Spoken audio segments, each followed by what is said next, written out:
Paula Cole's new album is called Courage, and she has shown that in many ways lately. Originally from the North Shore of Massachusetts, Paula's career had a steady upwards trajectory, culminating in a Best New Artist Grammy in 1997 with her hit album This Fire. Her next album was too much of a departure for her fan base, and after her fourth was rejected by her record company, she abandoned the music biz for a while, raising her daughter Sky. It's been at least 6 years, and she is now back with a new album and a lot to talk about. We'll begin with this performance of Comin Down.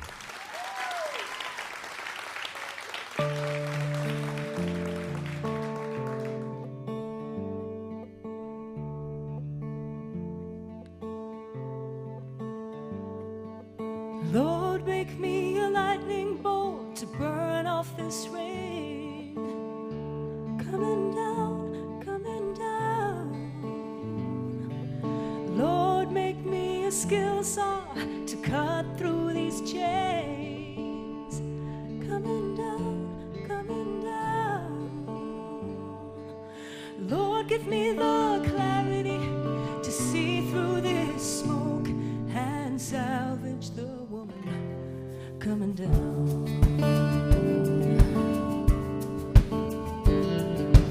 Lord, make me an arrow to pierce through the lies. Coming down, coming down. Lord, make me a lens to better see my life. Coming down, coming down. Lord, make me an instrument to sing away the pain.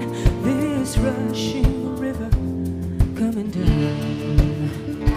I'm free.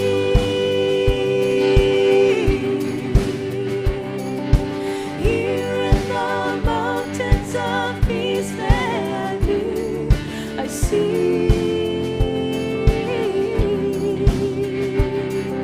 the greatness above and the smallness of me. Lord, I'm mistaken in the choices that I made. Coming down, coming down. I made me a prison that should have been a man. Coming down, coming down. Lord, help me discover the courage to handle these changes. Coming down. I'm free.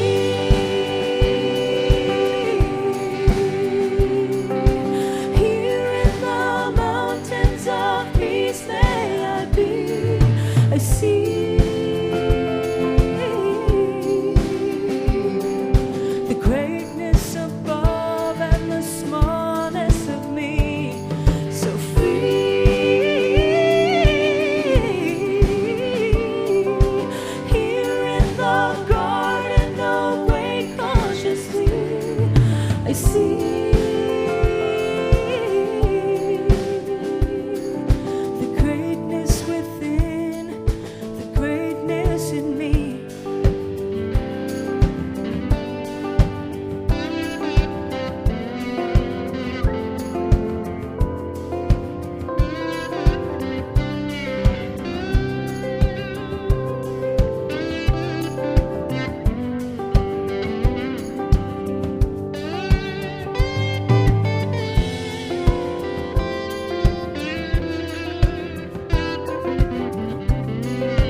pours his life into the glass he flies.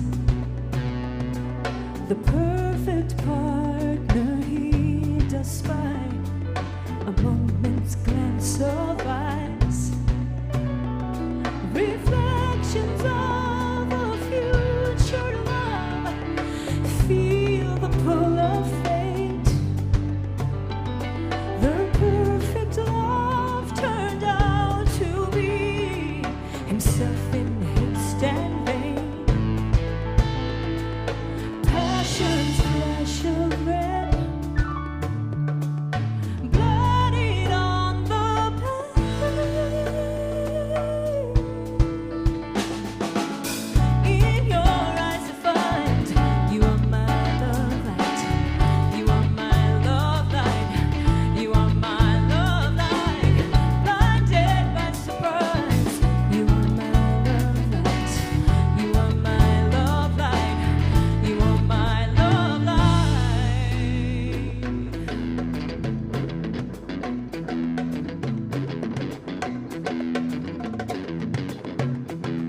All the qualities I loved now write me black and blue. All the joys you loved in me come biting back at you. How innocent we found ourselves, becoming what we'd feared. Till death do us our shadows part, make room through all these tears, so nothing new appears. Reborn in this nadir.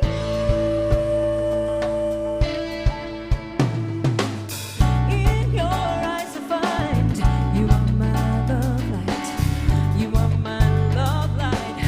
You are my love light. Blinded by surprise.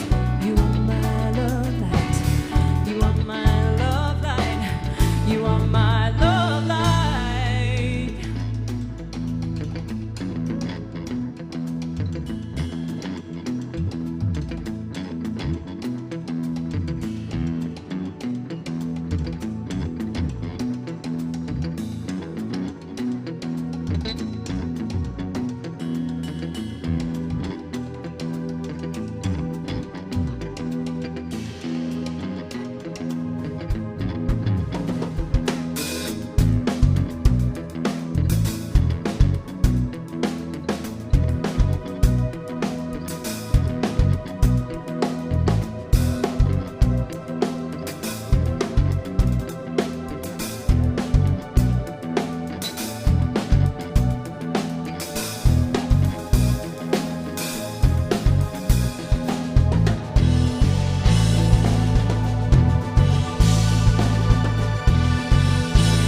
Thank you. Lovelight and Coming Down, that's the way that Paula's new album begins, Courage. Now, when you left the music business, let's put it that way, and you were away for so long, did you leave music totally? Did you sing at all? Did you write at all while you were away? I tried. I was still signed to Warner Brothers for a little while. I had my child, my daughter, and I tried to make another album for Warner Brothers. And in so doing, I recorded, I don't know, about 18 or 20 songs, first with Hugh Padgham, who did Police Synchronicity and early XTC, wonderful stuff. And that was really great. I still love those tracks. They're kind of in the coffers of Warner Brothers. I'm not allowed to touch them. And then I worked with Don Was a bit. And really, Don Was appeared in my life more as a shaman to say, you know, a lot of artists lose the best years of their life languishing at record companies that aren't recognizing them or helping them. And he was instrumental in my decision to leave Warner Brothers. That and just getting to a healthier place inside myself. I was doing a lot of Kundalini yoga at the time, and that helped make the decision easier too.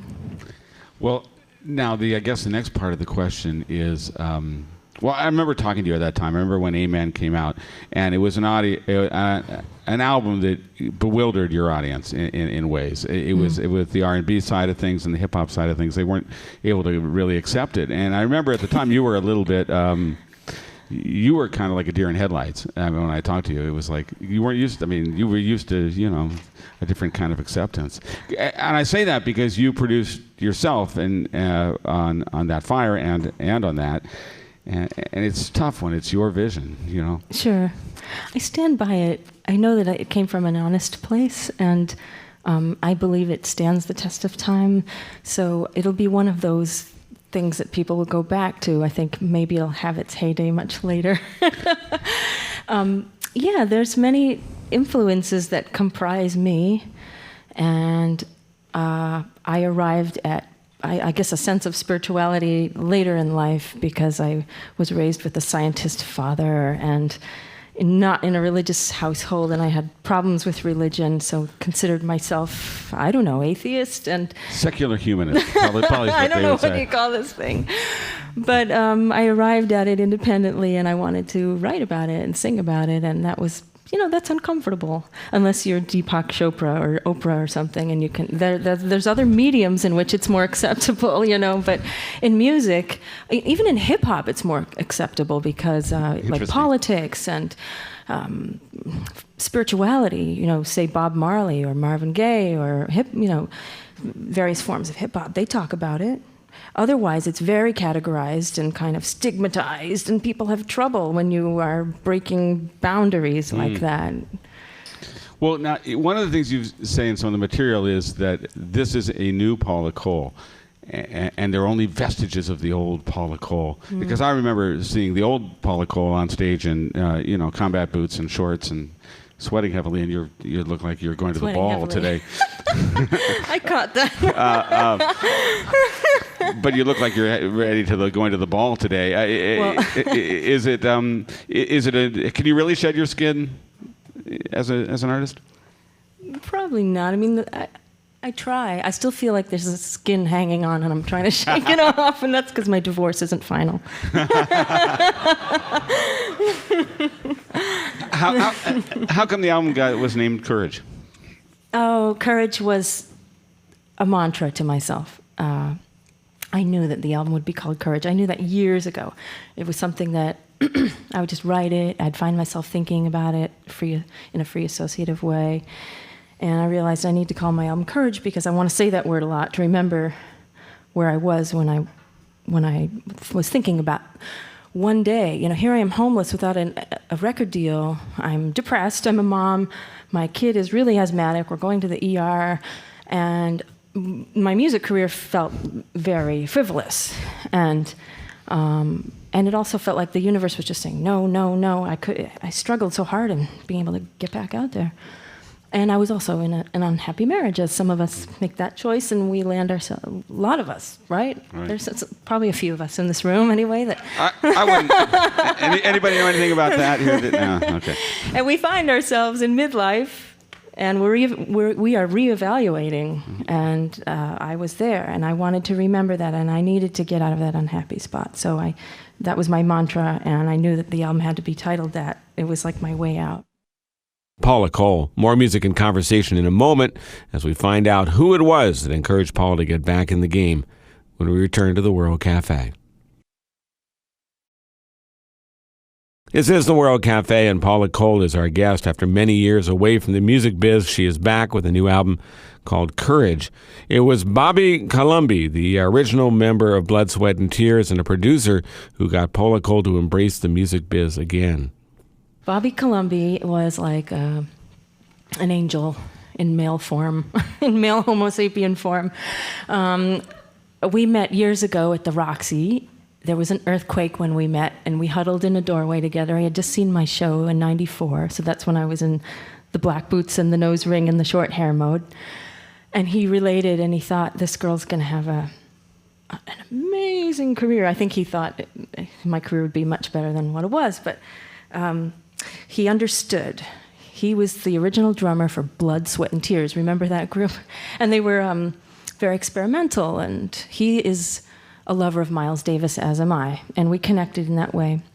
He then asked me a few years later, when I was enjoying that success of Where Have All the Cowboys Gone, La La La, to sing a standard on an album he was producing, and I very much have a love of jazz and a background in jazz. I lived in the Real Book, I went to Berklee College of Music, and I went in and learned a tune, because I didn't know it was called Call Me Irresponsible, and I learned the changes, and I improvised a bit with the changes, and he was impressed enough that I would do him that favor, and he thought to himself, I'm going to help her one day. And little did I know that he was extremely well connected in the music business and a producer in his own right, a fascinating Renaissance man.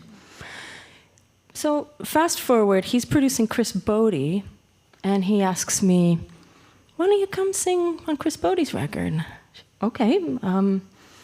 I hadn't been singing. I was just a mom and hermit in my cave, and it was wonderful to sing those old chestnuts in the Capitol A room where Nat King Cole and Frank Sinatra sang, and there I am live, making live music, and it's fun again, because I was so wounded by the music business, and it was wonderful to be making live music and having fun again. And he gently coaxed me out with these Chris Bodie records, and those Chris Bodie records started going gold, and I was singing more. And he said, "Do you want to make an album together?" And I said, "Yes." And he produced me, so I didn't produce myself, which was very healthy. And he got me to co-write, which was very healthy, because all of that before was a very controlled, hermetic process. And he opened me up, and he got me to make this beautiful album, which is really a collaborative album. Well, not only co-writing, but a lot of different people on it, the different singers, Yvonne Lins, I'm trying to think who else is on here, Paul Buchanan, the great singer from the Blue Nile, and other folks. And this great band. You should introduce these folks before you can go a step further. Yes. As I'm reinventing my career, I now have a very beautifully handpicked band. So let me introduce these amazing players. Now, on guitar, he is also the co-author of several of the songs on Courage. This is Mark Goldenberg on guitar.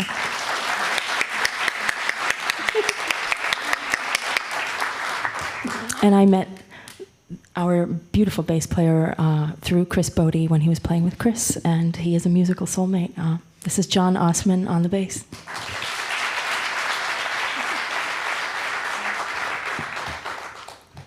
Finally, I got to play with this drummer again. I know him from my Berklee College of Music days when he was at New England Conservatory. He played with me in my senior recital in college.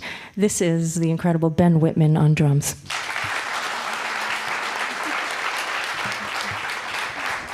And last but not least, I'm blown away by her. I wish I had my stuff together at age 26 like this young woman does.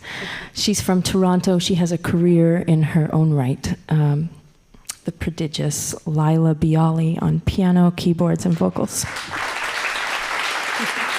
And Paula Cole playing live today, and more music from Courage. One of the songs that was composed for Courage, we had Herbie Hancock play on this song, and our intention was to write a contemporary standard. And the song is called Lonelytown.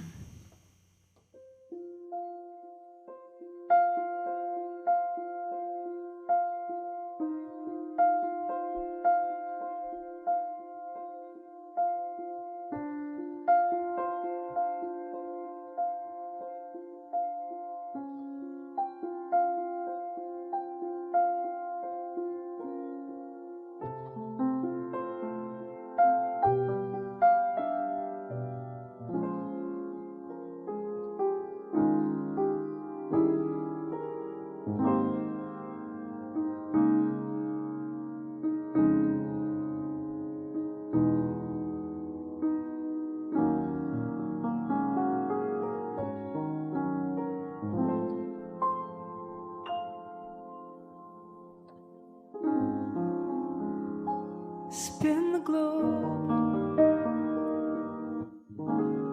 stop and start, come to a place that's torn apart. Here's a secret, it's my heart, oh well, it's only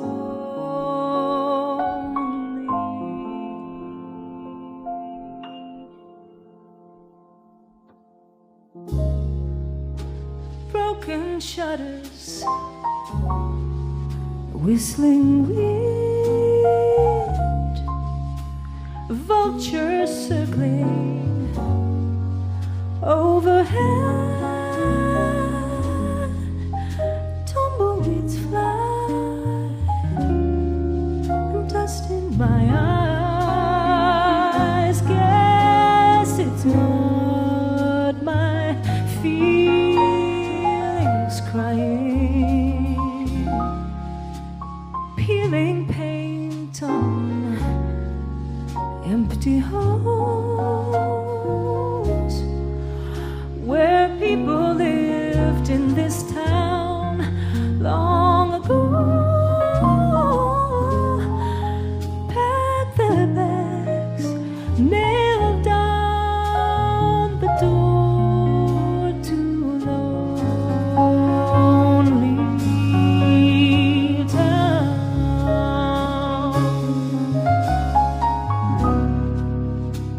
Oh, I once had a love of my life, the son of my soul, but I took him for granted, ignored all the signs, and now it's just memories and passing ghosts, spider webs and weeds waist high, abandoned schoolyards and rusted wire, looking for love, looking for life in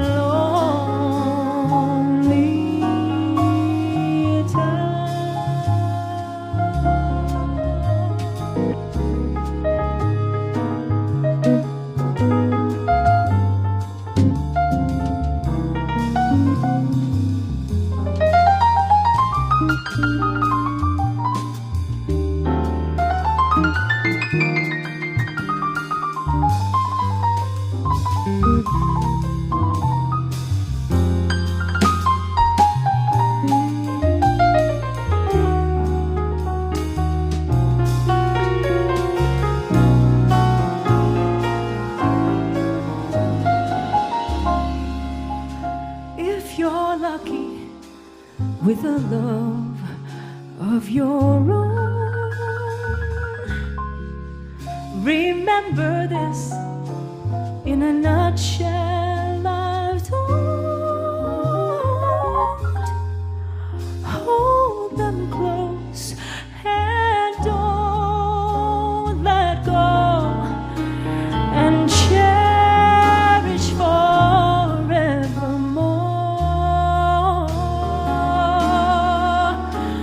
Oh, you will live in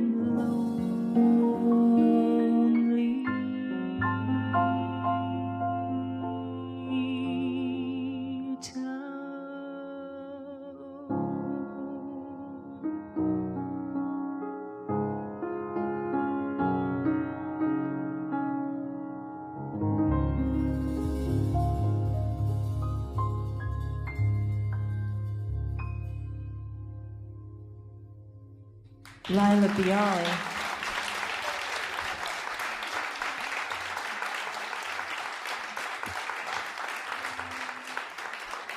Paula Cole is live on the World Cafe today, and that's Lonelytown. Paula, I have this vision about 50 years from now, when the hip young kids are discovering that archaic format, the CD, and getting turned on to Anthem. Right. You know, they'll rediscover Anthem at the piano bar, which they'll probably still have. They'll be playing that song in new standard. That's beautiful. What was it like to? I mean, do you suggest chords to Herbie Hancock, or what was that no. like? No. Actually, I was purely a lyricist on Lonelytown, which was a new experience for me, and it was interesting to almost enter the Brill building of my mind and put on a craft maker's hat of songwriting and approach lyric writing. I know so many standards, and I was trying to appreciate the heart side of Rodgers and Hart, you know, and for every syllable there being the perfectly fitting word. Economy. It's hard. It must have been fun, though. Yeah. It's wonderful. Now, you say it was an unusual thing. It's new for you to collaborate, whether it's Mark or whether it's Herbie. It was. What was your feelings about it before? Well, before I would just write in my hermitude at my piano in my room, and I would have the insecurity once I would unveil the whole song. Whereas now I would have the insecurity immediately with a new idea, and sometimes ideas wouldn't be that well received, and I would need to go back to the drawing board, and that was healthy for me to be kind of pushed that way. Could it happen right in the session when you're working with somebody and they just say, "Oh no, try this," and? Yes, but I really took my homework home more of the time. Now I need to mention that it was Jeremy Lubbock who was the writer of the music for Lonelytown, and that it sounds very different from material I would normally do, and I was purely the lyricist in that capacity. We're going to let things continue here. 14. What was talk a little bit about the significance of this? That's me wrestling with my diffidence. That's what just seems to be a theme through my life. And I was looking back with some melancholy at a relationship, and now that I'm a little older and I know that one must be responsible for one's own happiness, I was looking back with some regret at a relationship that I handled poorly, I think, and I was 14 with this, and I was 15 with that, and I was 16 with my ego, and I felt that way about myself. At the same time, by the end of the song, I know that I'm feeling pretty squished down in this relationship, and there's some volcano needing to come out. That's in three verses, I think. This is Paula Cole.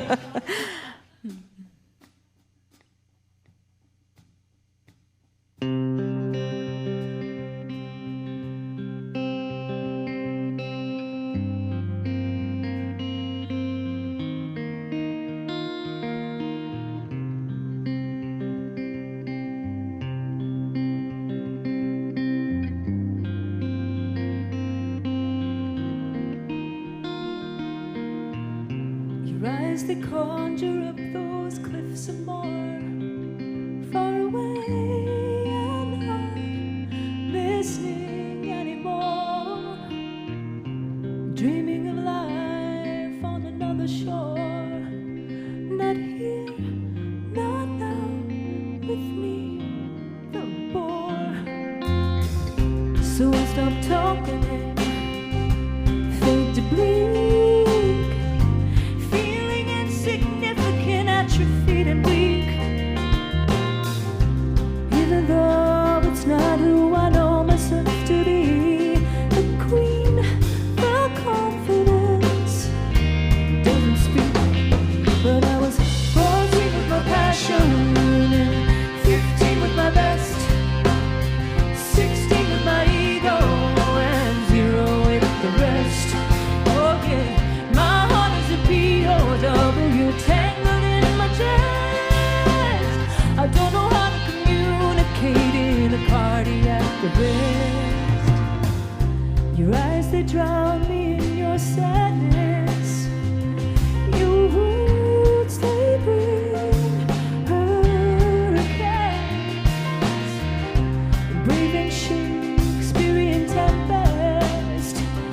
The mighty tower doesn't blink, but I was 14 with my passion and 15 with my best,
That's 14 from the new album Courage, and our thanks to Paula Cole for joining us live on the World Cafe today. Support for the show is provided by the members of the World Cafe affiliates nationwide.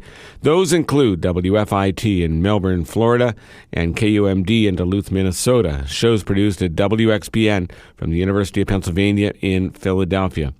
Our website is always there for you. In fact, if you miss an interview, you will find it more than likely in our archived audio at worldcafe.npr.org.